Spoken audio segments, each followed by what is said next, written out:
ہم نے اسے نازل کیا بڑی قدر والی رات میں. لیلۃ القدر خیر من الف شہر، 1000 مہینوں سے بہتر ہے یہ رات. تنزل الملائکۃ والروح، اس رات نازل ہوتے ہیں ملائکے اور جبریل امین فیہا، اس میں بِإِذْنِ ربہم، اپنے رب کے حکم سے، من کل امر، تمام احکام لے کے اترتے ہیں. سلام، یہ رات سراسر سلامتی ہے، اور یہ رات طلوع فجر تک رہتی ہے.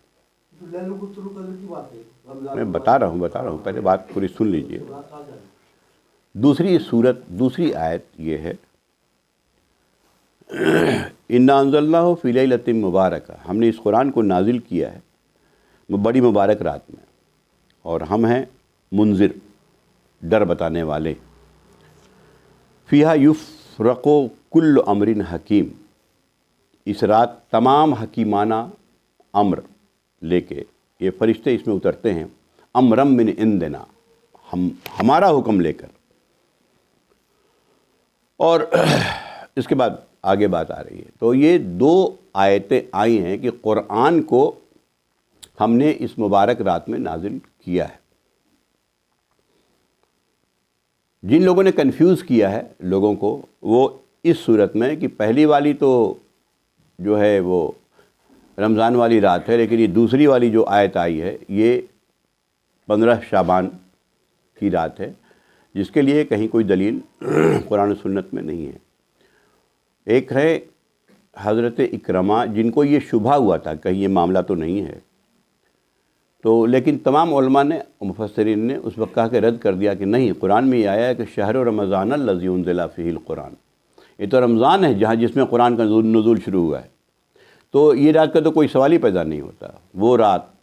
تو یہ بات طے ہو گئی پوری طرح سے کہ یہ جو بھی اس رات اللہ تعالیٰ کے کچھ فیصلے ہوتے ہیں، جو ہوتے ہیں تقدیر کے کچھ فیصلے ہوتے ہیں جو اللہ تعالیٰ کرتا ہے، فرشتے لے کر اترتے ہیں، یہ سب اسی ایک رات کے بارے میں ہے جو رمضان کی آخر 10 دن میں لیلۃ القدر طاق راتوں میں ڈھونڈنے کو کہا گیا. صرف ایک رات ہے جس کے بارے میں پورے قرآن و سنت میں یہ بات آئی ہے کہ وہ مبارک رات ہے، اور کہا گیا کہ اس رات میں اللہ کو راضی کر لو. اس کے علاوہ کوئی بھی رات کسی بھی طرح کی، بہت سی کتابیں آپ نے دیکھ، 3 مقدس راتیں، اس میں ایک تو لیلۃ القدر ہے، دوسرا لیلۃ المعراج ہے، اسراء والمعراج، یہ شب قدر. اس میں یہ سب باتیں ایسی ہیں کہ جس میں کتاب و سنت میں کوئی حکم موجود نہیں ہے. اگر کتاب و سنت میں کسی چیز کا حکم نہیں موجود ہوتا ہے تو عام طور پر ہم لوگ خلفائے راشدین کے زمانے کو ایک بار دیکھ لیتے ہیں کہ اس میں کبھی کیا گیا یا نہیں کیا گیا. اس میں بھی کہیں نام نشان نہیں ہے ان چیزوں کا.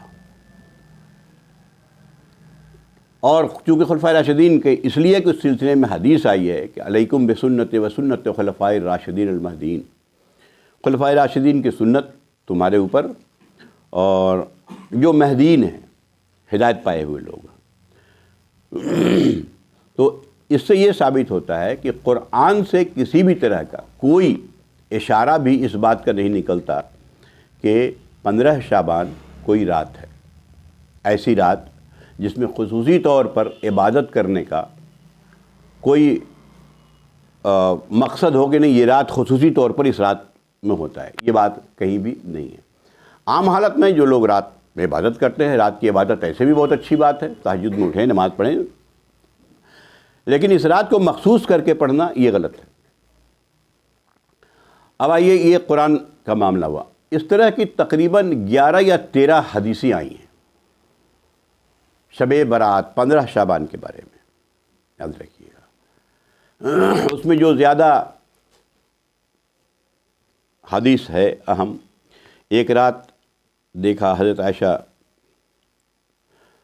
صدیقہ رضی اللہ عنہ نے دیکھا کہ حضور اکرم صلی اللہ علیہ وسلم بستر پہ نہیں ہیں، تو وہ اٹھیں تو پیچھے پیچھے گئیں کہ گئے کہاں، تو دیکھا کہ بقیع میں جا کے کچھ دعا فرما رہے ہیں. تو یہ دیکھ کے پھر چلی آئی جلدی ان کے آنے سے پہلے، تاکہ ان کو پتہ نہ چلے۔ تو حدیث میں آتا ہے، ایسی 2-3 حدیثیں کہ عائشہ تمہارے سانس بہت تیز چل رہے ہیں، کیا بات ہے؟ وہ تو سمجھ گئی، تو انہوں نے بتا دیا۔ تو کہا کہ ہم نے اس لیے بتا دیا کہ ہم نہیں بتائیں گے تو اللہ آپ کو بتا دے گا، تو فائدہ کیا، ہم ہی بتا دیں۔ ہم تو سوچا کہ آپ کسی دوسری زوجہ کے بعد، دیکھیے ہم کیا سوچ رہے تھے، آپ کیا کر کے۔ ایسی 2-3 حدیثیں آئی ہیں۔ اولاً تو اس میں 15 شعبان کی کوئی تخصیص نہیں ہے، حالانکہ اس میں بھی ذوف ہے، ان حدیثوں میں تخصیص نہیں ہے۔ آپ تو تقریباً اکثر رات میں جایا کرتے تھے اور دعا کیا کرتے تھے تمام جا کے۔ اور اس کے بعد جتنی احادیث ہیں اس میں سے تقریباً 4 حدیث 5 حدیث جو 11-12 کہا فیبریکیٹڈ ہے۔ محدثین نے اس کو رد کر دیا ہے کہ یہ سب بات کی گھڑی ہوئی حدیث ہیں، فیبریکیٹڈ گھڑی ہوئی بات ہے۔ باقی جتنی حدیثیں آ رہی ہیں ان میں ذوف ہے، ضعیف کی بہت سی قسمیں ہوتی ہیں۔ ایک جان لیجئے تھوڑا بہت، تب سمجھ میں آئے گی اس کی حقیقت۔ ایک ہوگا کہ ہلکا سا کوئی ذوف ہے نا، الفاظ میں کچھ فرق آ گیا، یہ اس طرح کی بات، اور بہت اس کی بھی ایک سطح ہوتی ہے، اور ایک بہت سخت قسم کا ذوق ہے۔ یہ جیسے حدیث منقطع کا مطلب جن کے ذریعہ سے حدیث آ رہی ہے، بیچ میں جو لوگ ہیں ان دونوں کے بیچ ملاقات ہی ثابت نہیں، صدیوں کا فرق ہے، تو اس کو حدیث منقطع بولتے ہی تو کٹ گیا۔ تو موسٹلی اس میں ساری حدیث منقطع ہی ہیں، اور محدثین نے اس کو کہا کہ یہ رد کر دیا کہ یہ اس کی کوئی حقیقت نہیں اس طرح سے، اور یہ ایک بدعت ہے جو بعد کے زمانے میں رائج کی گئی ہے۔ یہ چاہے وہ 15 شعبان کا روزہ ہو، چاہے وہ رات کی عبادت ہو، یاد رکھیے گا کہ یہ دونوں چیز میں اس لیے اس دن یا اس رات کو مخصوص کر کے کرنے کو میں منع کر رہا ہوں۔ باقی کوئی ایام 20 کا روزہ رکھتا ہے، 13، 14، 15 رکھیے، اچھی بات ہے، وہ تو سنت ہے، تمام بخاری مسلم سے ثابت ہے، وہ کیجئے، اچھی بات۔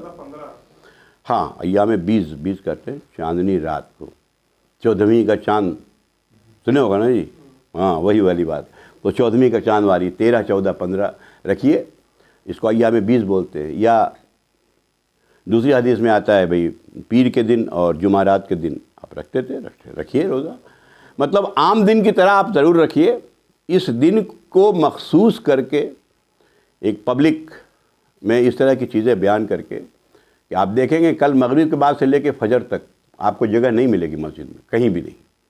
یہ خواہ مخواہ کی باتیں ہیں، رات بھر نکال کے چائے کی دکانیں کھلی رہیں گی، چائے پیتے رہیں گے۔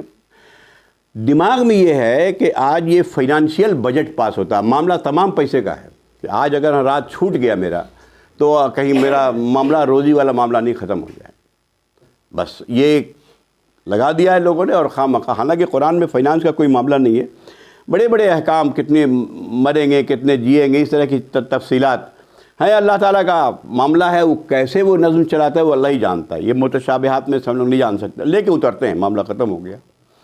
لیکن اس کو ایک بار پیسہ سے لگا دیجیے تو جانتے ہیں کہ معاملہ پھر دوسرا پڑ گیا، چاہے دن 5 ٹائم نماز پڑھے نہ پڑھے، کل مغرب سے لے کے فجر تک وہ میں موجود رہے گا، میری ہری مسجد ایسی کھلی رہے گی، پوری رات بھر کھلی رہے گی۔